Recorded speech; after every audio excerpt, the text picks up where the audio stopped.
Hello and welcome to Politics Today. I'm Farrukh Pitafi. Usually viewers, Maruf Hamid actually hosts the program on these days, but I'm filling in for her today and tomorrow. Next week she will be back. Let us talk about the issues at hand. We are discussing Pakistan's politics, and in politics, it seems that all the major political parties have rifts within. Particularly, there seems to be, as I pointed out yesterday also, there seems to be a fault line within PDM, where Maulana Fazlur Rahman now openly seems to be siding with PMLN, and he has said that if ANP and People's Party want to come back to the group, they'll have to tender an apology. That is not all. There have been exchange of hot words between PMLN and People's Party leaders. That is one aspect. Then there seems to be a huge discrepancy within PMLN. We have been talking about that for quite some time, especially when Shehbaz Sharif was behind bars. At that time, we thought that the narrative is being driven by Maryam Nawaz and to a lesser extent, Shahid Khaqan Abbasi. But now, there seems to be a clear difference of opinion between the two sides. Shehbaz Sharif now seems to be very conciliatory. Yesterday he gave an interview in which he actually pointed out that he is ready to mend fences. On the other side, we have seen Maryam Nawaz remains critical of any kind of reconciliation, and People's Party as well. This is going on in PDM itself. On the other side, when you look at PTI, we have talked about JKT issue for quite some time, and it seems that despite everything, despite the fact that there might not be any publicly known differences right now, the fault lines keep on heating up, and we keep on hearing tough words coming from JKT Group's members, not JKT or Jahangir Tareen himself. We are going to talk about all these matters and more, especially the future of PDM, and then, of course, what is going on PTI. There are only a couple of things that one has to actually highlight regarding economy. Today, Asad Umar actually spoke to the press, and he actually pointed out that the target for next year's growth is going to be 4.8%. That seems to be quite heartening at this moment. That shows you some confidence. Similarly, State Bank of Pakistan has retained a policy rate at 7%. Again, it seems that the State Bank of Pakistan also wants to ensure that the economy grows and inflation doesn't rise. We are going to talk about all these matters and more. In order to help us understand these issues, we are joined by Waqas Naseem Saab, who is a leader of Pakistan Tehreek-e-Insaf. Thank you very much, sir, for being part of the program. Javed Rana Saab joins us in the studio. Along with him, he is a senior journalist, reporter, works for international media organizations. Thank you very much, Javed Rana Saab. And Muhammad Ahmed Pansota Saab is a legal expert who joins us on Skype. Thank you very much, sir, for being part of the program as well. Let me start with Waqas Naseem Saab. Are you sure, Waqas Saab, that your party is united right now? Bismillah ar-Rahman ar-Rahim. Pitafi Saab, the sun will rise tomorrow, and my party is united today. I have this conviction that Khan Saab has gelled together the party, the ranks and files, the party cadre, the federal cabinet and the parliamentary party very, very, very cohesively. There is a unity of cause. We believe in the dream of Riyasat-e-Madina. We are not here against anybody. We are here for a common cause. Whoever is against us is against us because of one reason, that we are not shaking hands with those people. We are not letting them get away with their narrative of democracy, with their narrative of siphoning off. Are you shaking hands with Jahangir Tareen? Sir, Jahangir Tareen was our Secretary General. I will take the man on his word. I have known the man for the past 10 to 12 years. I will take his word that Khan is my leader and I am within PTI and I will do everything to strengthen Khan Saab. Right. So, what do you say about the speculation that Chaudhry Nisar, when he was about to take oath, there was a message given to the Speaker Punjab Assembly that he should be prohibited from doing it, especially because government is introducing a special measure, ordinance, and because of that he should not take oath. And yet he has taken oath. So there seems to be some kind of, something might be going on somewhere. Sir, this has been happening with PTI since day one. Okay. We were told that we are not going to make it for the overnight. We are going to go away. We are not going to stand together. We are not going to form government. Must you always use hyperbole? I mean, you start with telling me the sun is going to rise tomorrow, but PTI is united today. And you tomorrow. have to make such statements? Sir, I feel that this needs to be communicated down to the last work Pakistani citizen that Imran Khan is here to stay till 2023. Every successive election, let's go with the nobody was asking whether he's going to stay there or not. The point was, or question was, whether you are united or not. And you almost told me that it is part of the natural law. So that's why I requested you, don't use hyperbole. But let me bring in Javed Rana Sahab. Javed Rana Sahab, which side is more united, opposition or government? Relatively, when you talk with the government, they are relatively more united. But that unity is not for the sake of any cause. It is that unity is not for the sake of establishing the state of Medina, the model of the state of Medina. That unity is to watch the political interest and, with all due respect, the dirty business interest. So you referred Jahangir. Hang on. How do you qualify that? That is a big allegation. Because you see, we have seen it. Clearly. Let us actually deconstruct this statement. The Prime Minister. Why Jahangir Tareen is under investigation? Hang on. Prime Minister, does he have any business interest? I haven't blamed Prime Minister. No, but you said that they are united. I'm coming to explain that.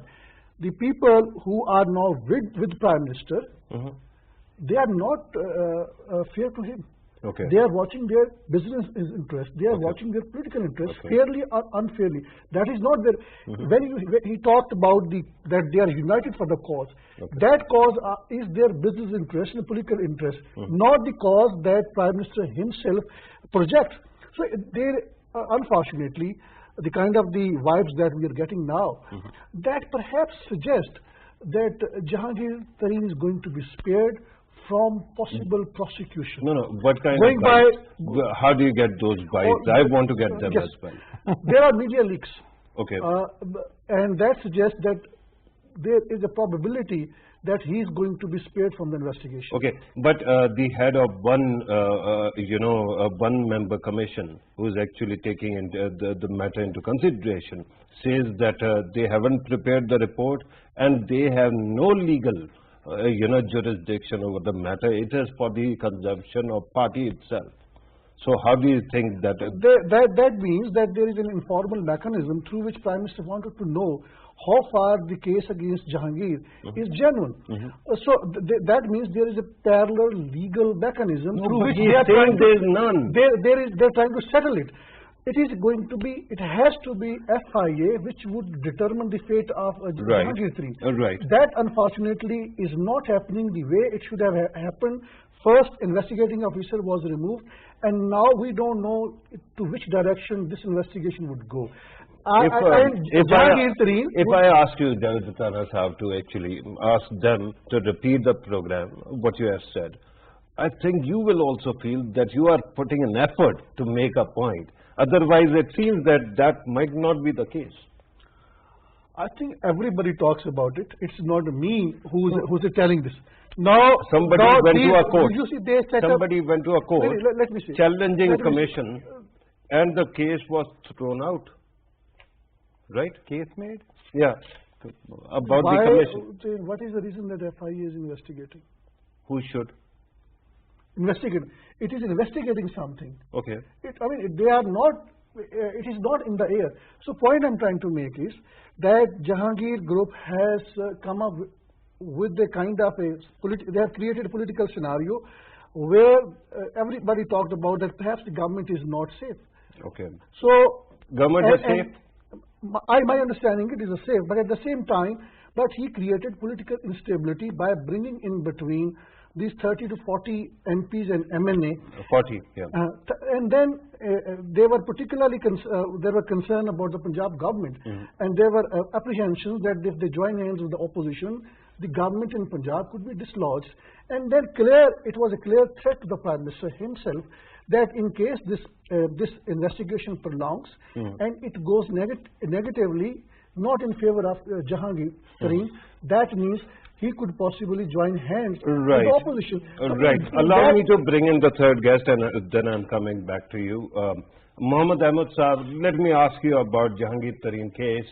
How do you think it is going to proceed when it comes to legal aspects? Because our friend here just questioned why FIA is investigating and why do they have a commission also?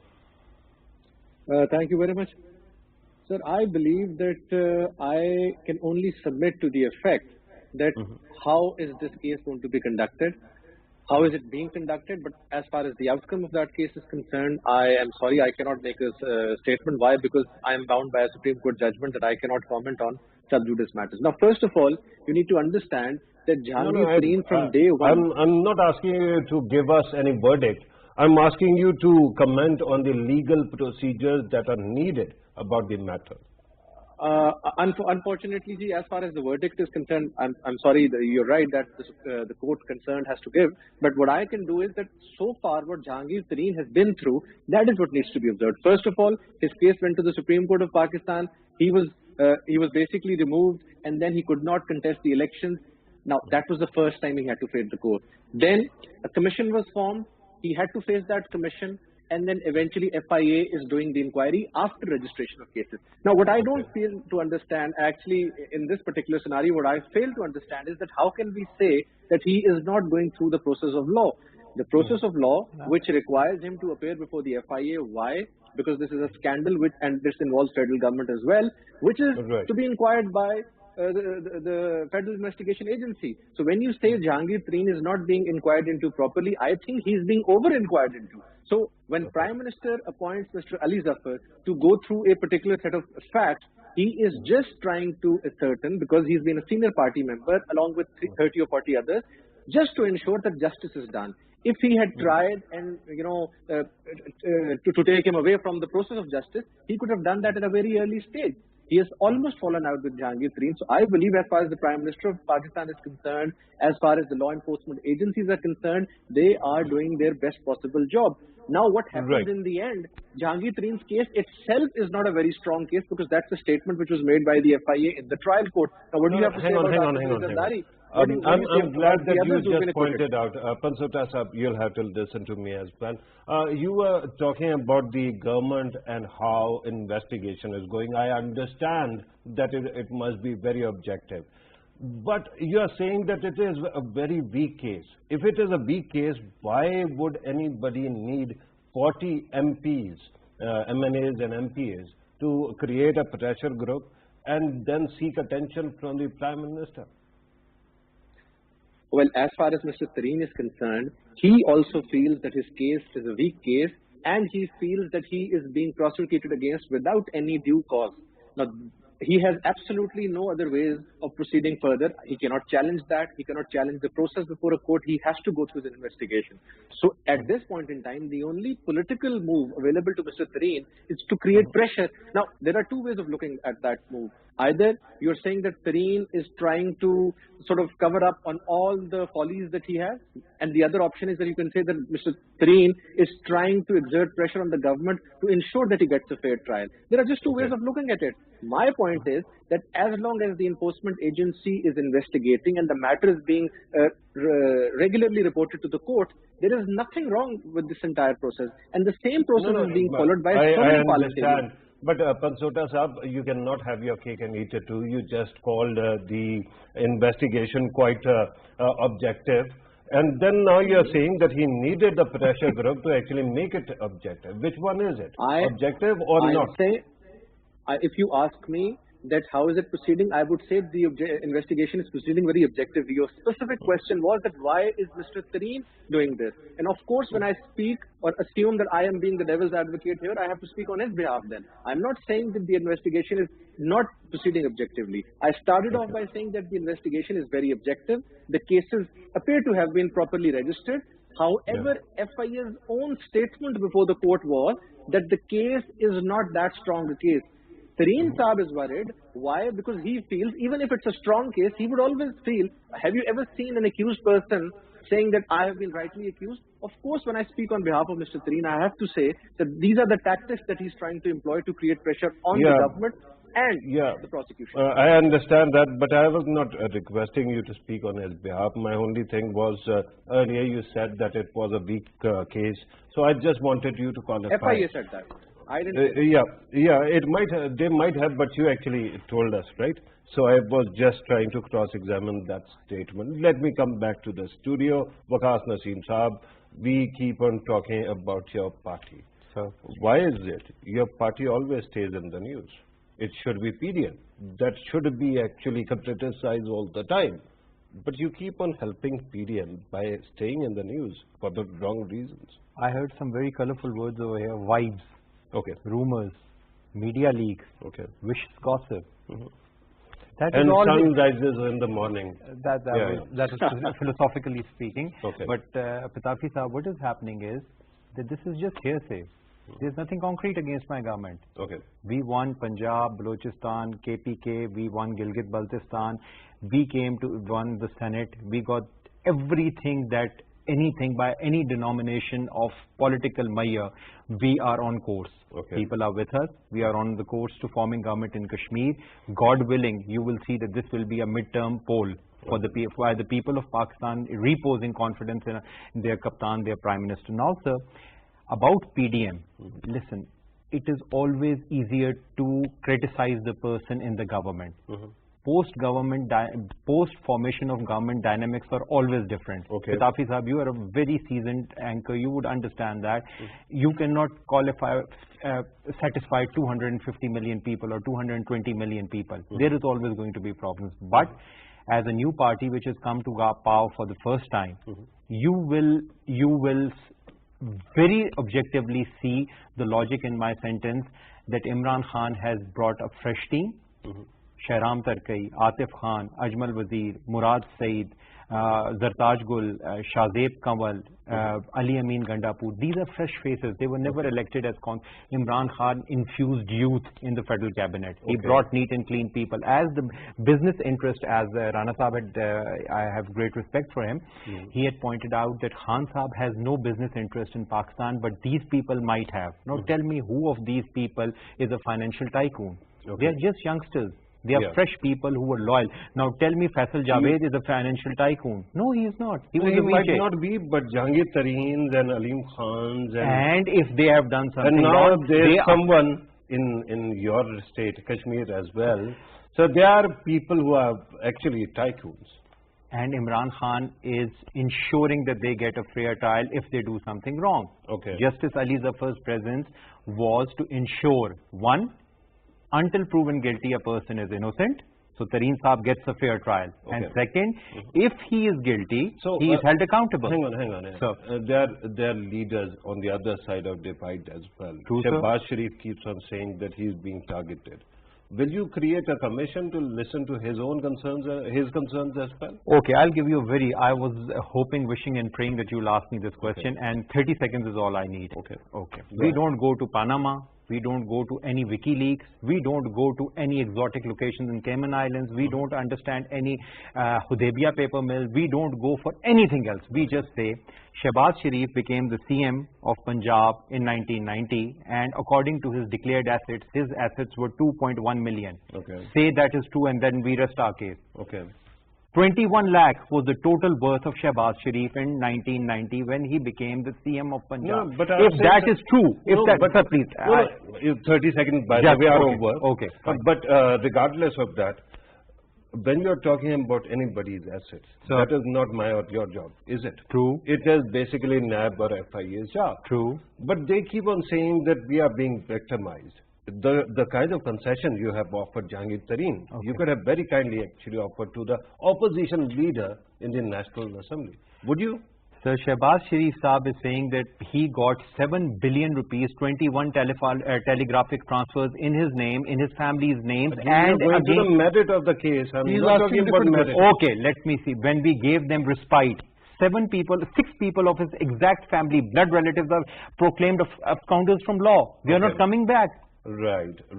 That's true. Javed Tutara Sahab, I know that you just want to actually go after the government right now. But I will request you to actually look at the other side. The kind of interesting show that is going on in PDM, right? People's Party and PMLN seem to be estranged. On the other side, Shehbaz Sharif actually hosted lawmakers from People's Party, and that included Yusuf Raza Gillani. And he is pushing for some kind of consensus, right?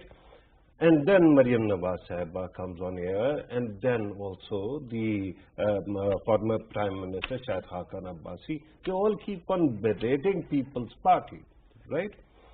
Maulana Fazlur Rahman is demanding that ANP and People's Party tender an apology. And amazingly, there seems to be divisions within divisions. Do you think that opposition is not divided at all? I think it's obvious. Their division is obvious. But I think why? The bigger picture is that because each group, each opposition party, almost, other than Fazlur Rahman, though there are cases against him also, they are facing prosecution. And they've been dealing informally.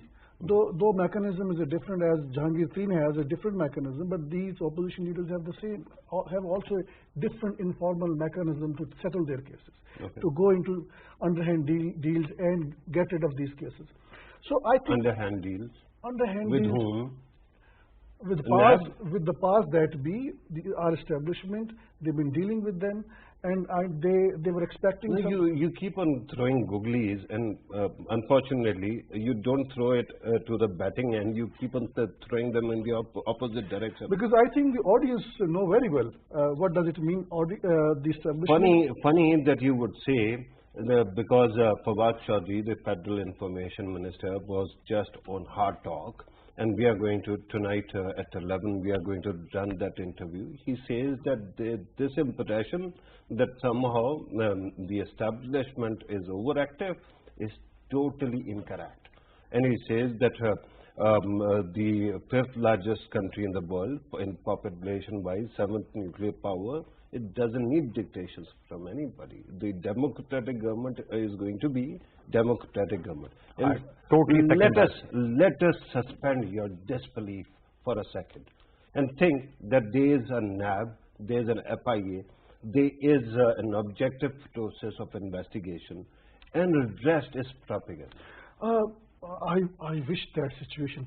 Have you seen anything of the sort with your own eyes? I frankly speaking, I don't know which word our information minister talked about it. Okay. I can understand. No. I can you understand. and I are in one word. Are we not? Hang on. So, have you ever seen any so-called underhand deal with your own eyes? By the way, how many reports are there in Pakistan which are published and broadcast, and each time there is always hard evidence of the conversation that takes place behind the scene? No, but you were not listening when Waqas Sahab was saying that most of it is hearsay. Media leaks, vicious gossip. Sources are saying this. The point is, we are simplifying the kind of political situation in Pakistan in a manner that as if this is a country, it's a paradise, the democracy has been stable, no political conspiracy takes place, you're getting me wrong. Establishment never had a role in a country which you're getting me wrong. 13 years ago, this country had martial law. I grant you that, right? But here's another thing that you are missing. You keep on actually implying that there are forces that keep on shaping and reshaping politics without actually looking at the lot of politicians, that they might not be doing their jobs well. That's why they are embroiled in cases, are they not? And you think they don't have any underhand dealing with anybody now and in the past? No, but you'll have to prove the point innocent until proven guilty. The point is, hard evidence. The point is, no, I'm now, not a judge. I will grant you a little bit of evidence. Tell me now the PML leaders are saying that they're trying to fence their men with the establishment. Okay. What do they mean by the establishment? By the this is in their heads. No, so this is the problem. So the point is, you think all these opposition parties, they're lying. They have blamed the army chief of this country publicly. Tell me, is there competition within PMLN or not? That divide is clear. Thank God. Why is it there? Because of so-called establishment. One section is a pro-establishment, and other section. No, sir, with due respect, it is Mariam Hamza divide. It is competition. It is future of politics. The point is, one section headed by Shehbaz Sharif, they want to deal with establishment. The other section also wants to deal with establishment, but its own terms and conditions. Let me go to Pansota sir. Let me ask you about this implication that somehow there are forces and there are atmospherics that might be able to offer some kind of NRO to somebody. Is it even legally possible to create or offer an NRO right now? I don't think so. There is any legal provision of creating an NRO except amending the National Accountability Ordinance, which time and again the opposition has been asking for from the Prime Minister. Whenever Prime Minister responds to that and he says that I will not offer any NRO, that is precisely what he means. There is absolutely no legal way of pulling out these people out of this accountability drive. However, I would like to comment that when they say that deals are being struck with the establishment, if at all there is any cogent proof of that, that is only on part of Mr. Zubair Umar, who has been trying or who was trying his level best to go and meet the army chief, and then he himself, that was denied and whatever the story came out. So my point is that let's not get into that, whether the establishment is powerful or not powerful. Establishments are powerful throughout the world. In all countries, military establishment is a very powerful tool, and you always keep them on the same page just to ensure but how do you actually redefine the courts and the law? You cannot. Nobody can create a new law, can they? No. If they create a new law, it would be something similar to the NRO which was previously created, and Supreme Court judgment speaks volumes about that any such NRO cannot be created. It was struck down. That's precisely what I'm saying. So the only possible NRO is that all of them sit together and they start talking about National Accountability Bureau reforms and then start applying them retrospectively. This is not possible at this stage. Imran Khan's narrative is very clear that his narrative hinges upon the most important aspect of anti-accountability drive. If he withdraws from that, I can rest assured that public will not spare him, which is why he's sticking with that since day one. He may have, he's got his problems while implementing that. There are a lot of various problems, but overall, if you look at it holistically, I think he's trying to support that. Even if it involves his own ministers, his own bureaucrats, his own governments. You see bureaucrats being sentenced, you see bureaucrats being investigated, military men being punished, everybody's being punished on different levels. So I believe need of the day for Pakistan at this point in time is accountability across the board. Pansota sir, you are definitely an educated man. Let me ask you one more thing. This habit of ours to keep on speculating. The day before yesterday, some kind of hoax was published about vaccination and people probably dying in two years. And I saw all the media channels actually speculating about the matter. Why do you think that this country actually wants to believe in so many conspiracy theories? Sir, first of all, I'd like to say that that news item that was circulated throughout Pakistan. It was not a news item, No, sorry. It was. I believe an article which was shared.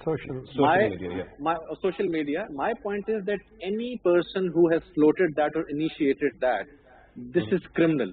And the law enforcement agencies should try and find out where it all started from, at least in Pakistan, number one. Number two, such information at this point in time can be devastating. People have to get vaccinated. Vaccination is very important. And in fact, there was another newspaper item which was circulated, and it stated that Sinopharm, which is the Chinese medicine being administered, is very, very good, and in fact is creating a lot of benefit for a lot of people. I think that sort of ideology needs to be promoted, and people should be vaccinated. No, I understand that, and I understand what you're saying. My question was, why is it? I mean, you and I both have been working in this country for past 2 decades, right?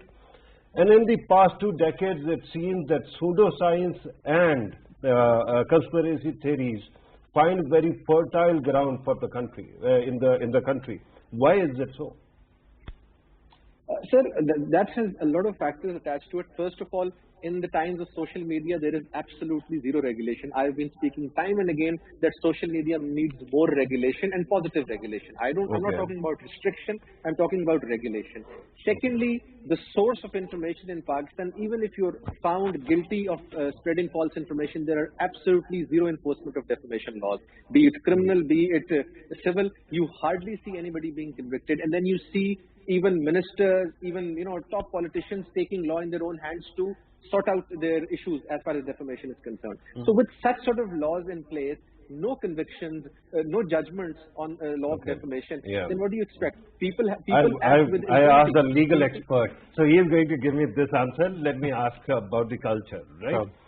Because there seems to be a culture of not believing in hard news, but actually relying in pseudoscience and conspiracy theories and speculations. Is it not true? And social media, I mean, you can regulate social media. How will you control or regulate people's minds? I really enjoyed your romantic smile towards Rana Saab. Okay, so we'll discuss that after the program. Okay. So yesterday I defer to one of your colleagues' smile as what do you call it? Mona Lisa smile. Mona Lisa. So you are getting back at me, right? Wow. So we are a young nation, a young democracy, and our minds are captivated, are fascinated by deep state stories. We are fascinated by that. Okay. We do not look at the hard facts. Right. Now, why cannot we take something on its face value? There is a problem, there was a commission, their report came, an FIA case was initiated, a person got, and that is the end of the story. The person is saying, I have no problem with Imran Khan. Let's take it on the face value. When the person has that, I am sure the person has that much of moral courage. The first chance you get to actually fight against pseudoscience, or for that matter, conspiracy theory, you turn it around and you put it to good political use. You are mixing up 2 things: pseudoscience and what is happening in Pakistan. Fake news. They are two. Fake news. But they are 2 different things. Speculation. So let's make a distinction. What we call it as speculation, it is not speculation in every case. There is a political reality which exists beyond these screens. We cannot discuss that so openly. But the way you are defending it, at one moment, I thought that this is the country which has been having democracy from 1947. No military takeover ever happened here. I just granted you that 13 years ago, I martial law. By denying such a glaring reality in Pakistan on TV screen, it is not fair. Why not? Because people would not trust anybody who is going to defend out of the way. Okay. We can say certain news item could be more speculative. Certain news item requires maybe more confirmation. But saying that all this stuff is being said in the paper about establishment, about the opposition, the way they are portraying, that's not fair. No, with due respect, my concern is that you keep on talking about fairness of this, right? I just need some shred of evidence that these things are happening, right? There were moments in 2018 elections when somebody was claiming that there's a Mahkama Zaraat, or there's this, that, or the other thing. And amazingly, the gentleman who's actually speaking in front of camera and saying there's a gentleman over there would not tilt the camera and show the face of the other person. Why not? Sir, these are speculations till the time you don't give me evidence. Since we know the method in the madness in the election, in every election, not particularly. No, let us not go to the election. We were talking about this. But I can give you a different information. Why are you discounting the competition and selfishness of individuals and parties? I just gave you the example of Hamza and Maryam fighting all the time. NA 120 is an example. When Maryam Nawaz's mother was contesting, and Shehbaz Sharif boycotted, and in the end, they got bare majority, very narrow majority. Let me just tell you, we were just coming, as Rana Sahib had very nicely said, that mending fences with the establishment. He's a compliments man. No, let me tell you what mending fences is. They are playing for the gallery, because the mindset of the Pakistani nation is, these gentlemen who are saying that we are mending fences with the establishment, the opposition party, he raised that point, and that is precisely being done for one reason, so that they can go to electorate and say, listen, we have got a high-handed player at our side. That is the only thing. They are saying, playing for the gallery. There is no reality to this. See, if I am contesting elections, I am to contest elections. Right. If I have got 10,000 votes in my constituency, what will establishment do to tell those 10,000 people not to go and vote? They cannot do that. We have a tribal system. There is one police person for about 10,000 people. I have got in my district a population of about 7,60,000 people, and I have got 180 police officials.